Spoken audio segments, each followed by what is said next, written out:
நண்பர்கள் அனைவருக்கும் வணக்கம். இன்னைக்கு நம்ம இந்த வீடியோல குடும்ப அட்டை உள்ளவர்களுக்கு மிக முக்கிய புதிய தகவல் வெளியாகி உள்ளது. ஸோ அதை பத்தி தான் இப்ப நம்ம பார்க்க போறோம்.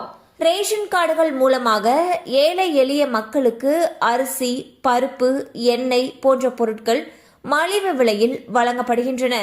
இந்நிலையில் பொங்கல் தொகுப்புடன் 3000 முதல் 5000 ரூபாய் வரை ரொக்க பணம் வழங்கப்படும் என்று எதிர்பார்ப்பு தற்பொழுது நிலவி வருகிறது. இந்நிலையில் கடந்த ஆண்டை போலவே ஜனவரி 3ஆம் தேதி வாக்கில் ரேஷன் கடை ஊழியர்கள் வீடு வீடாக சென்று பொங்கல் பரிசுக்கான டோக்கன்களை வழங்குவார்கள் என்று தகவல்கள் வெளியாகியுள்ளன. அதன்பின் ஜனவரி 9ஆம் தேதி வாக்கில் பொங்கல் தொகுப்பு ரேஷன் கடைகளில் விநியோகம் செய்யப்படும் என்றும் கூறப்படுகிறது. எனினும் இது குறித்த அதிகாரப்பூர்வ அறிவிப்பு விரைவில் வெளியாகும் என்று எதிர்பார்க்கப்படுகிறது.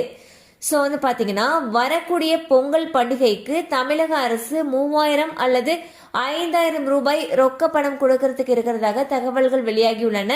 ஸோ கடந்த ஆண்டை போலவே இப்பவும் பார்த்தீங்கன்னா ஃபர்ஸ்ட் ரேஷன் கடை ஊழியர்கள் அந்த பொங்கல் பரிசு தொகுப்புக்கான டோக்கனை வழங்குவாங்க. டோக்கன் வழங்கினதுக்கு அப்புறம் பொங்கல் ஒட்டி வரக்கூடிய டைம், அதாவது ஜனவரி 9ஆம் தேதி வாக்கில் பொங்கல் பரிசு தொகுப்பை கொடுக்க ஆரம்பிப்பாங்கன்னு சொல்லிட்டு தகவல்கள் வெளியாகியுள்ளன. எனினும் இது குறித்த அதிகாரப்பூர்வ அறிவிப்பு விரைவில் வெளியாகும் என்று எதிர்பார்க்கப்படுகிறது. கண்டிப்பா அந்த அப்டேட் உங்களுக்கு பயனுள்ளதா இருந்திருக்கும் நம்புறோம். மேலும் இது போல அப்டேட்ஸ் உங்களை உடனே ரீச் ஆகணும்னு நினைச்சீங்கன்னா நம்ம சேனலோட தொடர்ந்து இணைந்திருங்கள்.